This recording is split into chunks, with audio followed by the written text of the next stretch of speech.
A family tree grows out of its stories. Our stories are the rich, fertile soil in which our lives take root.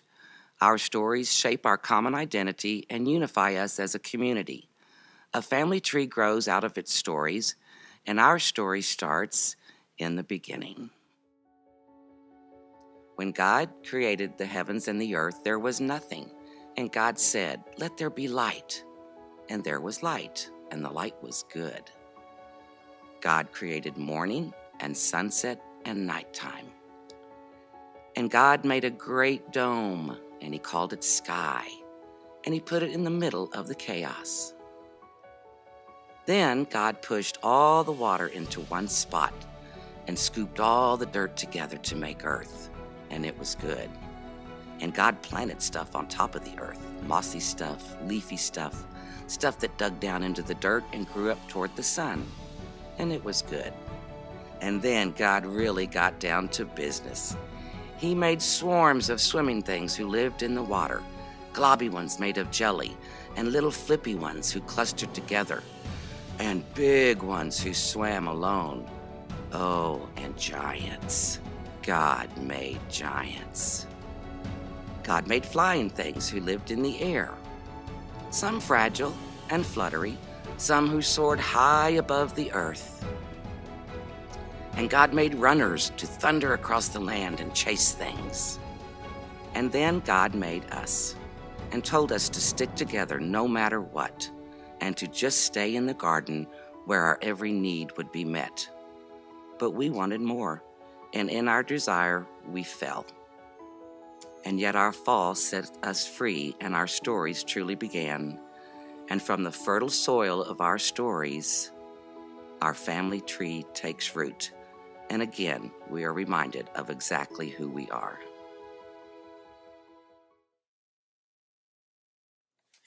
This is a story called Scattered and Confused.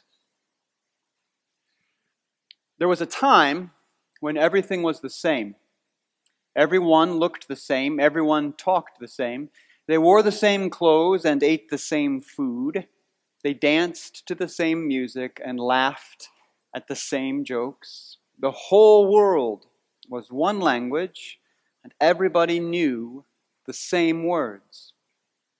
The people were comfortable with the way things were. They liked the sameness, the interchangeable lives that they lived. It gave them a sense of security to know how things would be from one place to the other, from one time to another, from one neighbor to the next.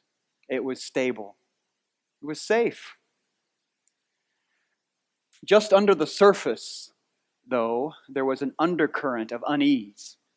Far, far back in a dusty corner of their memory was a whisper, a divine whisper, barely remembered, fragmented. The whisper said, "Go." The whisper said, "Scatter." The whisper said, "Fill."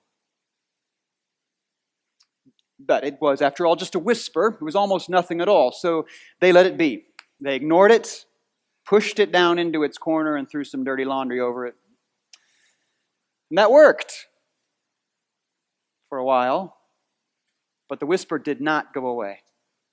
From time to time, it would surface again to annoy the people's uniformity, like a jagged, weedy yellow blossom poking up through a green carpet of pristine grass. The whisper poked into the minds of the people.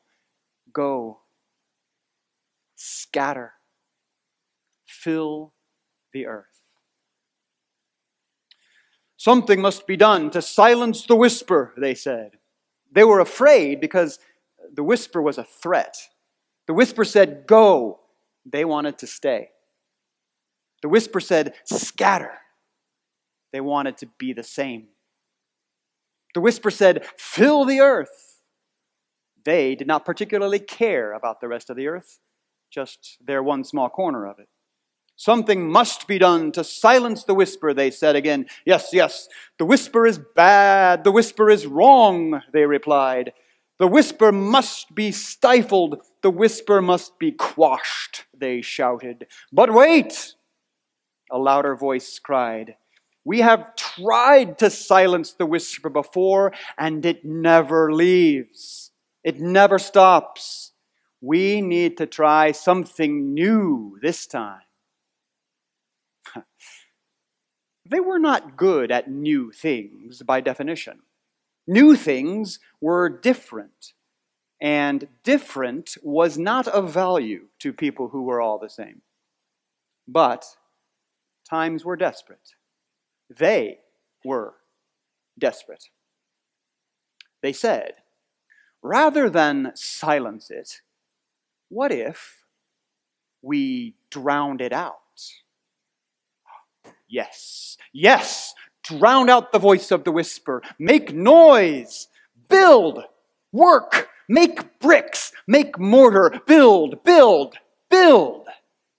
And so the people built themselves a city there in Shinar, a grand city with a tall tower and thick walls. They worked relentlessly on their city, which they named after themselves. Every day they woke up early, laid bricks upon bricks until they were exhausted, and then went to sleep again. Thus, they filled their days. And they stayed right there in their city, named after themselves, looking up at their tower that stretched to the sky, working tirelessly to drown out the whisper, working to fortify their uniformity, dedicated wholly to their mission to stay just the same as they had always been, comfortable, safe, secure. Now, the Lord, who, of course, was the one who had been whispering all along, came to see the people. The Lord came to visit the people's city, to see what they had been up to, and to try to find out why they were not listening to the voice of the whisper anymore. It was, after all, the Lord who had created them in the first place. And as soon as they were created, they were told, go, be fruitful, scatter, fill the earth, take care of this place. It's not like this was a new idea or anything. It was a part of the Lord's very first conversation with the people, for goodness sake. Literally, it was the very first thing the Lord said to them. They had been hearing this whisper as long as they could hear. And now, standing in the city that the people had named after themselves, watching them working to stack up their bricks on top of their bricks, the Lord puzzled over the people. Well, would you look at this, the Lord said. They are all the same.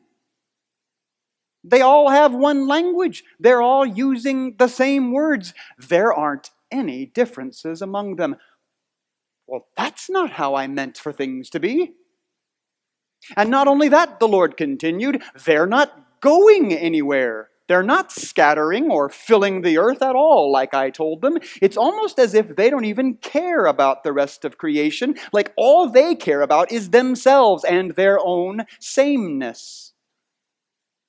And now that they have this city to work on, now that they have this tower to maintain, they're just going to keep working and working, focused on themselves and their bricks, and they won't hear the whisper ever again. And the Lord knew something had to be done. The next morning, the people woke up and got themselves ready for another day of work. More bricks to stack on bricks, you see.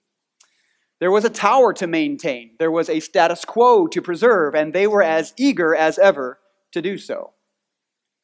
But when they arrived at work on this day, a strange situation awaited them. They found, to their shock and chagrin, that they could no longer understand one another. Oh, each one heard the words of the other, but it was noise, nonsense. Random sounds seemed to be coming from the mouths of the people who only the day before they had considered to be dear friends. But of course, when one expressed himself, he understood himself perfectly well, but no one else could. And so, when one would ask another to stack a brick here, it ended up getting stacked over there. And when one would ask another how they thought a certain wall ought to be constructed, the wall was demolished instead. They were confused. It became frustrating. They were discouraged. They got angry, and they began to shout. But of course, it was only noise, because they could not understand the words being shouted. No one could. And so, they left. First one, then another. Gradually at first, a few families here and there, clusters and groups of like-minded folk, and then all of a sudden, in a great rush, all at once, they left their city, which they had named after themselves, unfinished, their precious tower incomplete. They went from their valley and into the world. They scattered into creation. They were fruitful and multiplied. They filled the earth and began to care for it. And as the Lord watched them go, there was a wistful smile on the divine face. This at last was a new beginning. These sons of Adam, these daughters of Eve, these children of Noah were at last fulfilling the purpose for which they had been created in the first place. And the Lord whispered, "Go. Scatter. Fill the earth with love." My beautiful children, so strange and colorful, go and take care of this place. Go and take care of one another.